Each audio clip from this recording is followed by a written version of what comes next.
One Zambia, One Nation, thank you so much for joining us on the news desk with me, Amos Zulu. The top stories.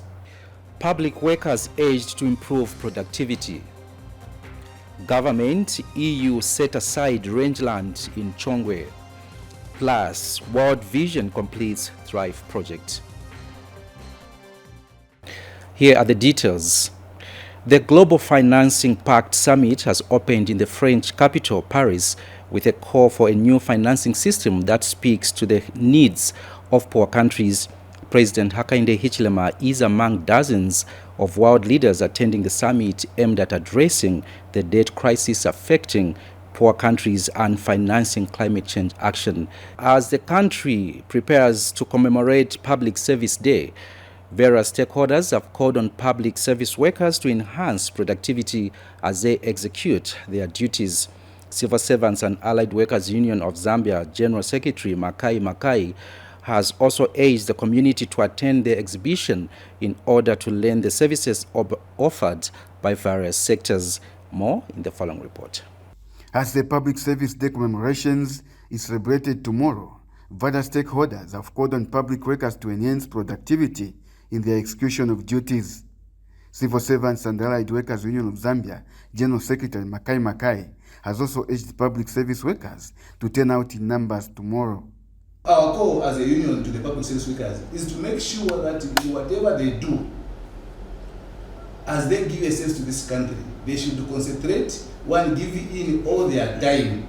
They should not steal time from the employer, but every time they should be present on their jobs so that productivity is enhanced. I call upon all of us as public service workers to take advantage of this day and go out there to celebrate this day.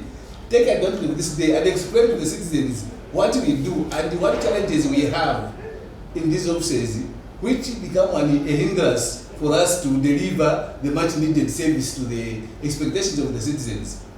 Public Service Management Division PSMD have also shared what Africa Public Service Day means. For 3 days, we bring all the services under one roof, just to make sure that the public can access each and every public service in one place. Now, these public services are strictly government, even for our statutory institutions. All these are put under one roof so that the public can access these.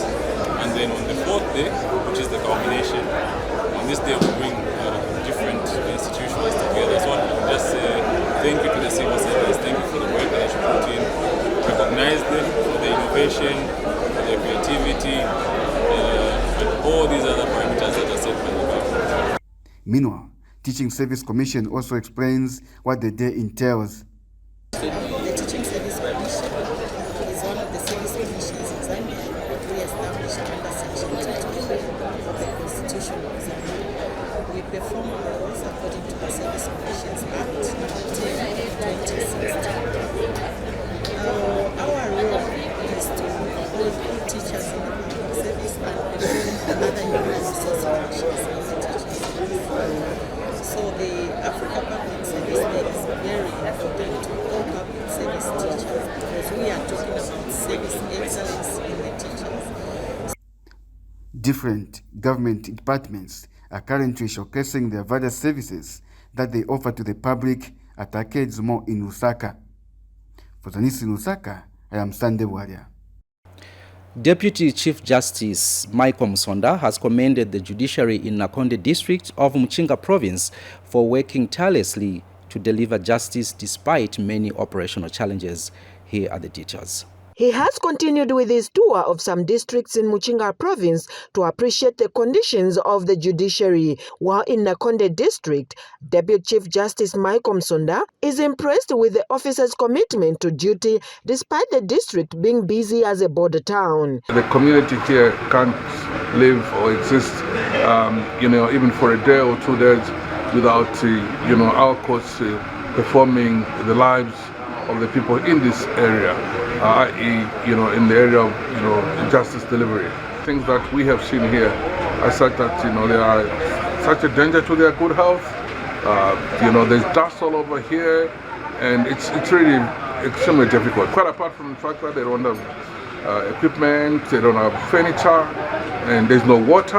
Alice Walusiku is Nakonde resident magistrate. A chamber must be a habitable place because we spend most of the time here doing judgments, rulings. Exactly. We need air cons. We need towels. You can see the floors. And at the Soka subordinate court, where the self-proclaimed prophetess Alice Lenshina's people were once detained in these cells, Attorney General Mulilo Kabesha has directed members of staff here to work on the roof, which was blown off sometime last year. Attend to this. It's either you take it up yourself and ask business people to do corporate responsibility. It's not every time we have to wait for the central government or our judiciary. The community getting to appreciate the importance of these facilities. These things exist. It's an important constitutional purpose and here in the community. Without law and order, without justice and so on, nothing else can happen. The damage to the roof. So we suspended the sitting from where we are sitting from Soka local court. So that's the biggest challenge which we have for this building. Like in other districts visited, office space is still a challenge. Pamela Inamba reporting for Zanis in Isoka District, Muchinga Province. In other news, Ministry of Education Permanent Secretary for Education Services, Joe Kamoko, says government is developing an electronic library and employing trained librarians to improve library services across the country. Mr. Kamoko said in a speech read on his behalf by Director of Curriculum Development, Charles Ndakala, during the National Library Week commemoration in Chinsali of Muchinga Province. Miriam Kumwenda now reports.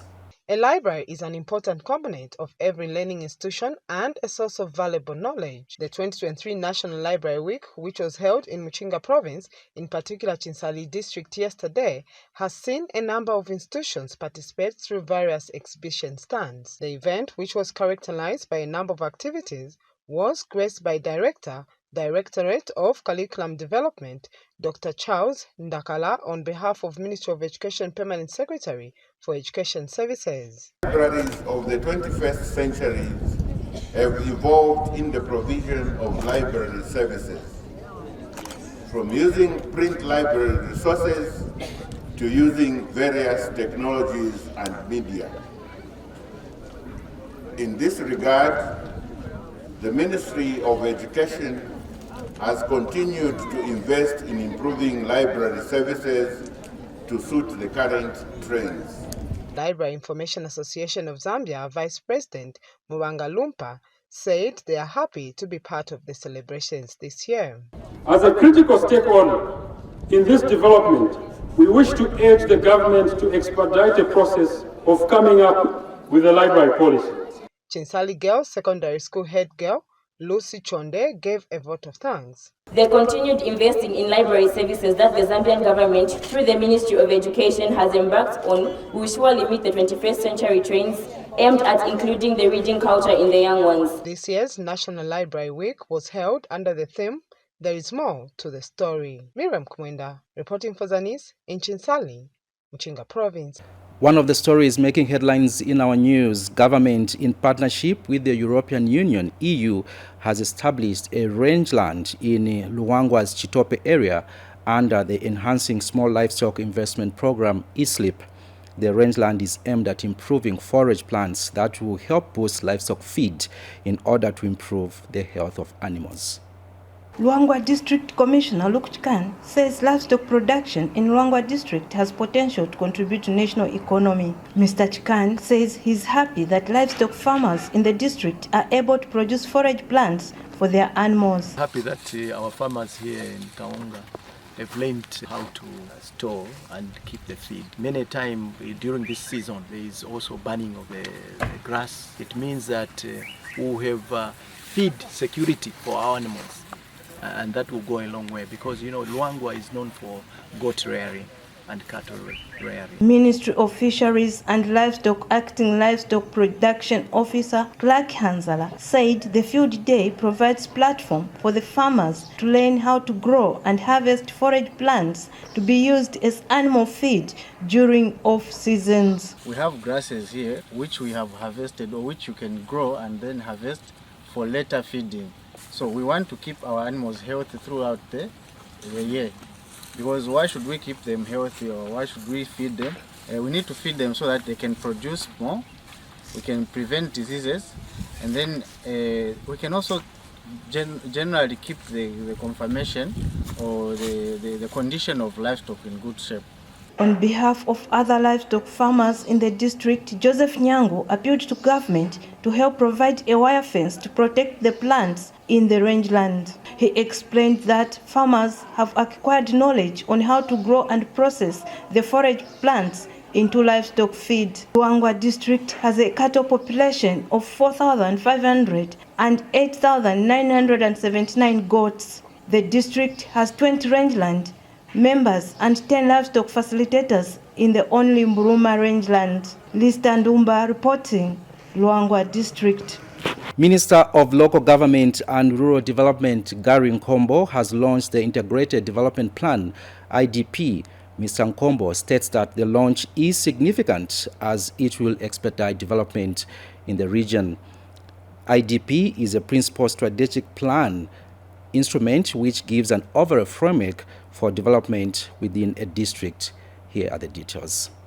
In a bid to take development to all parts of the country, government has launched the Integrated Development Plans for Northeastern Province. Minister of Local Government and Rural Development Minister Gary Nkombo has since warned the civic leaders and parliamentarians that they have no powers to allocate land in communities. He further urged town clerks and controlling officers not to succumb to pressure from overzealous politicians who may interfere with their work. I said that the previous regime perfected it. How? Because all the power was now delegated to the cadre. The council was stripped of any power whatsoever to do anything. Then we came and said we would like order to be restored, to give the power back to the council. Because as a collective, the council now have got the power. Northwestern Provincial Minister Robert Lihefu says the launch of the integrated development plans will foster tangible development in the region. He, however, reviewed some of the projects the government has already embarked on for the people of Northwestern Province using Constituency Development Fund, CDF. As a province, we have already started implementing the activities in the integrated development plans.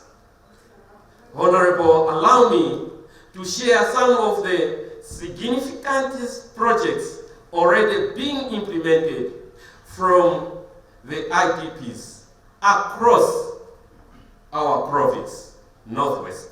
West Mayor Remy Kalepa commends the traditional leaders for supporting and participating in the formulation of integrated development plans in the province. Also, especially appreciate their Royal Highnesses, sub-chiefs, and all traditional leaders for their support in the preparation process of the IDPs in districts represented here.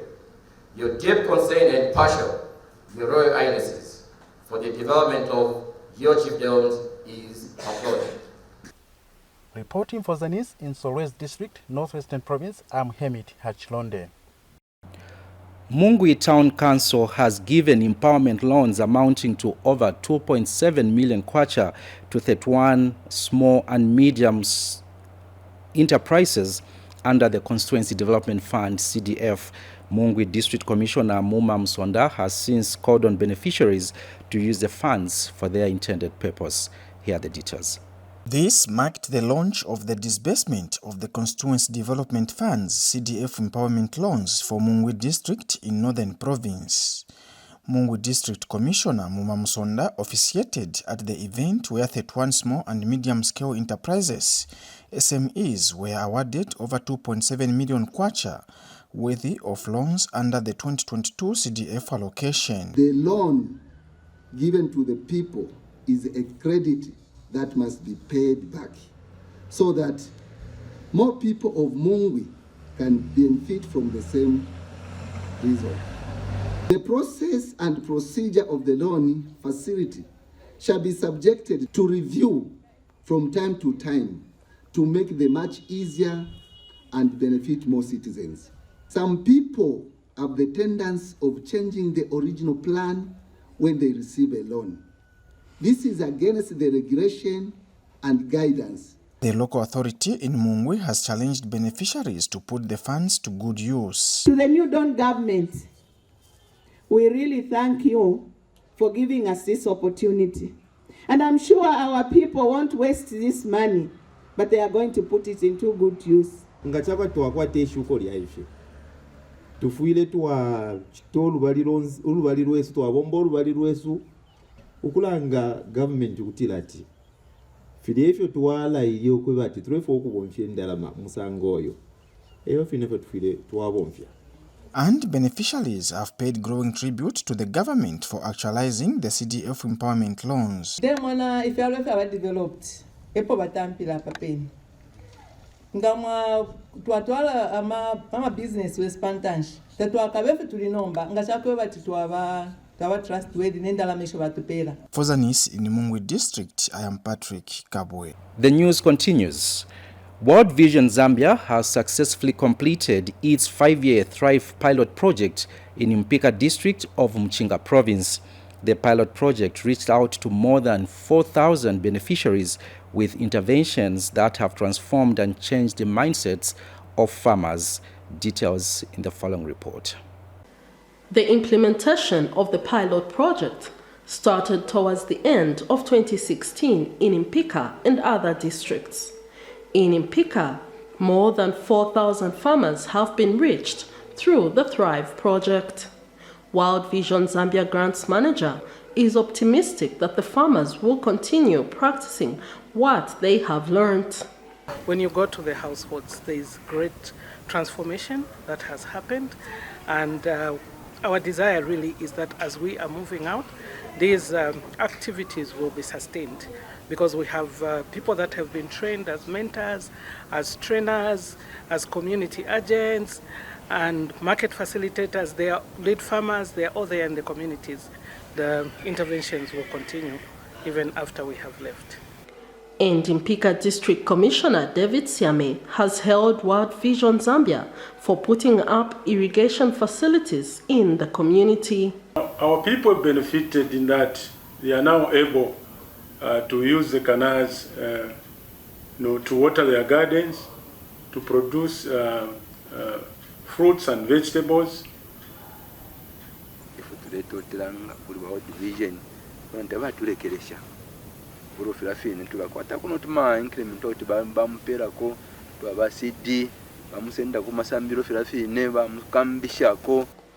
Peggy Gutinho for Zanis in Mpika, Mchinga province. The Zambia Flying Doctor Services has evacuated a 5-month-old baby who is suffering from hydrocephalus from Mongo district to the University Teaching Hospital for treatment. Hydrocephalus is a buildup of fluid in the cavities deep within the brain. Rogers Fyabipa has the details in this report. Government through Zambia Flying Doctor Services has evacuated a 5-month-old baby to University Teaching Hospital from the Tower area of Nalikonda constituency in Mongo district of Western Province. Speaking at Mongo Airport shortly before departure, Senior Zambia Flying Doctor Services resident medical doctor Chisanga Puta stated that the baby is suffering from hydrocephalus, which is a water condition disease in the brain. We are evacuating a male 5-month-old who was born from one of the facilities along the floodplains. So the child is living with a condition known as hydrocephalus.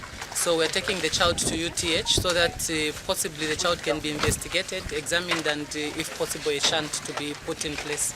And all those will be at the cost of Zambia Flying Doctor Services. Earlier, father to the patient, Kalaluka disclosed that the baby was born in January this year without any health complication. Mr. Sir was since held government for evacuating his child to the University Teaching Hospital for further management of the disease.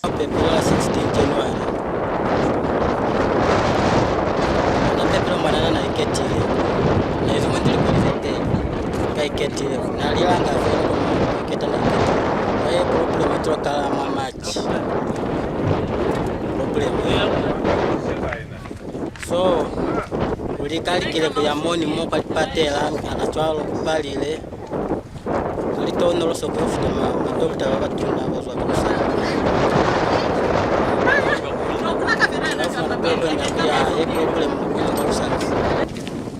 so kiwitumelo ingekana uli kuwitumelo solo le tumela luli wekeze luli sikwafile zafa kana mezi bakulisa kwa sipata zesituna la kwa litawo nanana people wande fali kwa mopte kutonga na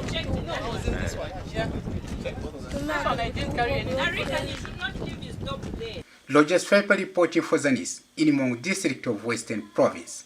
We now take you to Eastern Province, where Chipata City Council has completed the construction of 2 crossing points at Musanga Bridge at a cost of 297,000 kwacha under the Constituency Development Fund CDF. Committee Chairperson Patrick Daka says the crossing points will enable children to access schools. Crossing points are essential in not only linking communities, but also facilitating the delivery of social services by government.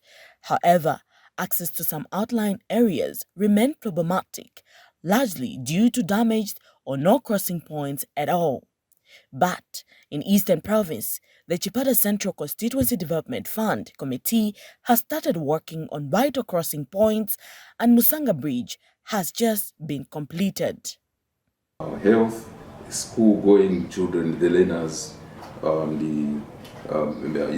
who carry their merchandise to Gonda Barracks market, and then utmost as well. There's a graveyard which is catering for Gonda there. So for the people to cross over to go and bury their beloved from Gonda Barracks, crossing over there was a problem. They had to go around using Rundazi Road and going around, coming down again to the graveyard. But this time around, we are talking of the distance cut off, to cross the bridge there is half a kilometer, but they used to cover about 10 kilometers to reach the graveyard. The Chipata City Council has given the cost of the infrastructure here. The fourth one is a Gonda box culvert. The contract sum is 296. The works have already been completed, and we are yet to commission it.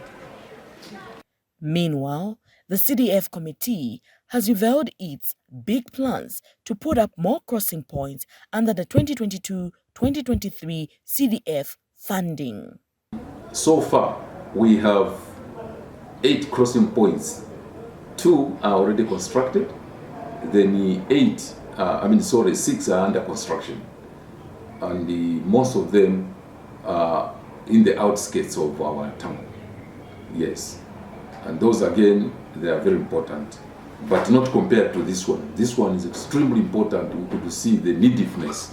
Jubel Zulu, Zanis, Chipata Central, Eastern Province. Government has commissioned 1 staff house worth 450,000 kwacha at Tapo Primary School in Lumbo Ward of Mongu District. Newly appointed High Commissioner to the United Kingdom, Muchenje Mazoka, commissioned the project that has been executed using the Constituency Development Fund, CDF. More in the following report by Namakao Kayombo. Newly appointed High Commissioner to the United Kingdom, Muchenje Mazoka, has commissioned a staff house at Tapo Primary School in Mongu District of Western Province. The High Commissioner was invited by Mongu Central Member of Parliament, Oliver Amutike. During the handover ceremony, the Area Member of Parliament assured Tapo residents that government will continue bringing development to Western Province. There's a project happening in every ward as I'm speaking now. So you'll be seeing a lot of infrastructure in our communities because this money, we have done one thing which the other people couldn't do. We've moved the money from Lusaka and brought it to Mongu. That's what we call decentralization. We keep the money for CDF in Mongu. Suzy Onguni is acting Mongu mayor.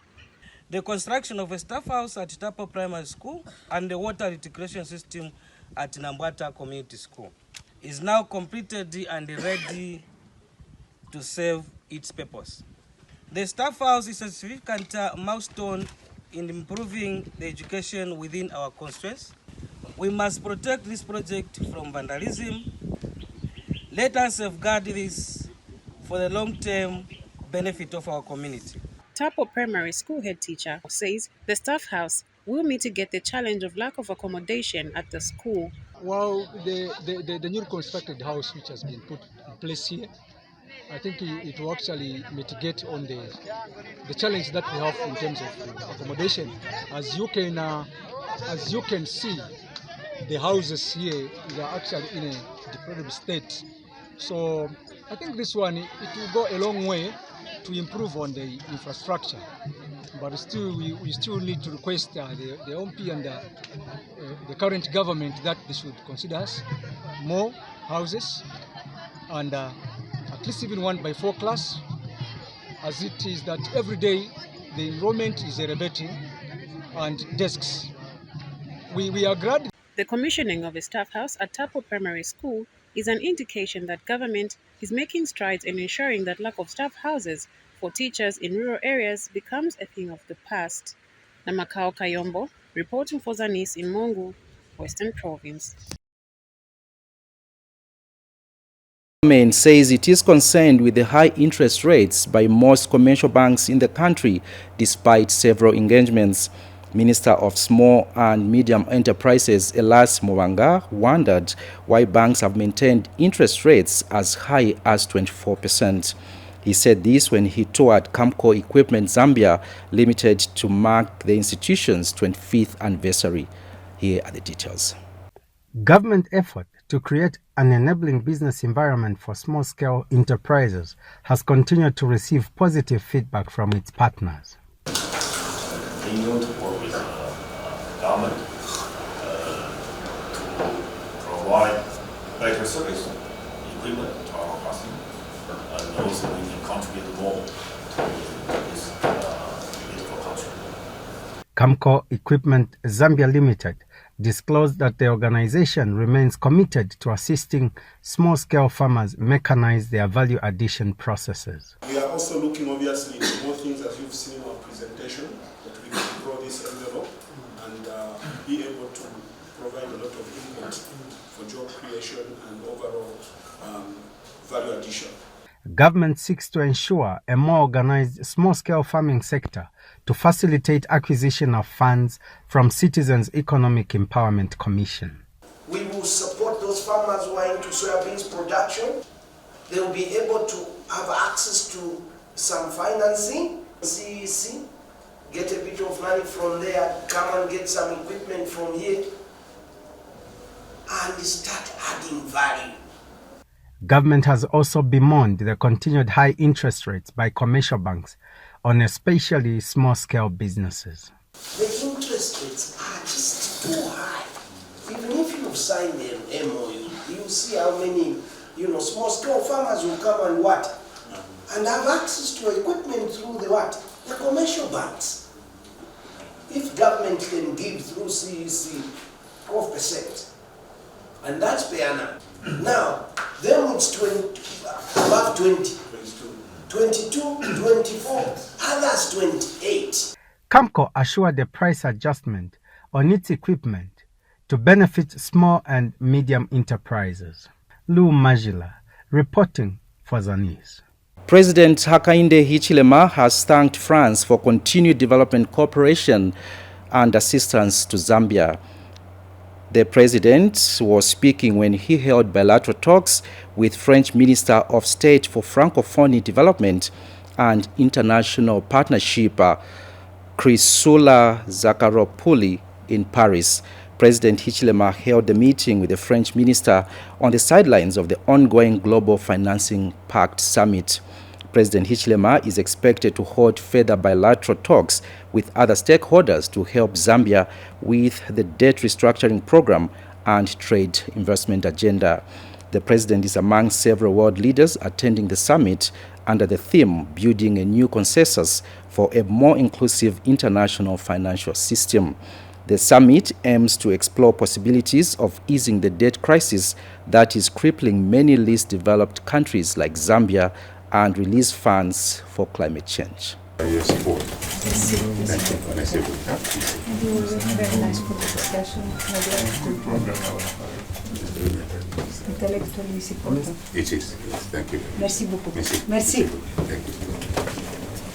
Thank you very much. Thank you. A grade 11 pupil from the United States of America, Zanis Patel, has, through RD Trust Zambia, a charitable organization, donated 100 desks worth 98,000 kwacha to Lotus Combined School in Lusaka. Take a look.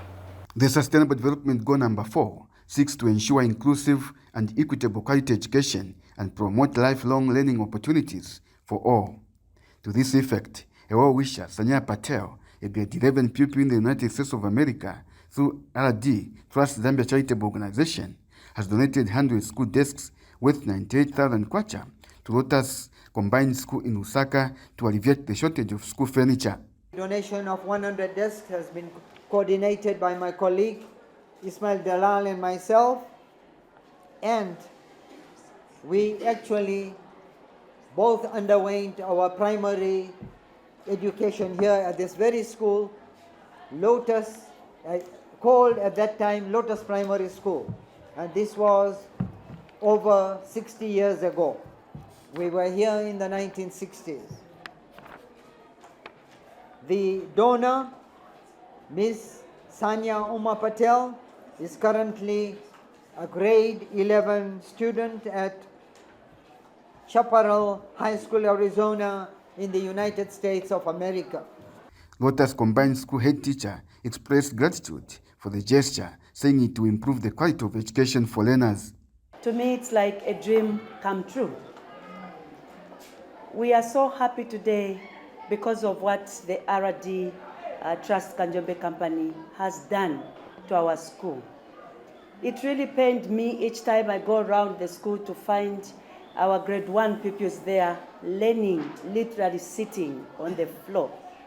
So what we are witnessing today is this company actually working hand in hand with the government.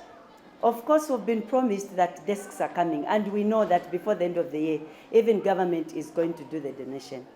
But even before government came to our aid, the company is here. So on behalf of the members of staff, we are so grateful, sir. We are so grateful. And the pupils spoke on behalf of others could not hide their joy. I want to say thank you for bringing us the desk. They will be really helpful to us in the sitting arrangements, and learning will be more easier for us. Thank you so much, and God bless you. For Zanis Lusaka, I am Sunday Warrior. As we end the news, here is a reminder of the top stories. Public workers urged to improve productivity. Government, EU set aside rangeland in Chongwe. Plus, World Vision completes Thrive project. We end the news just there. Thank you so much for watching. On behalf of the entire production team, my name is Amos Zulu. Bye for now.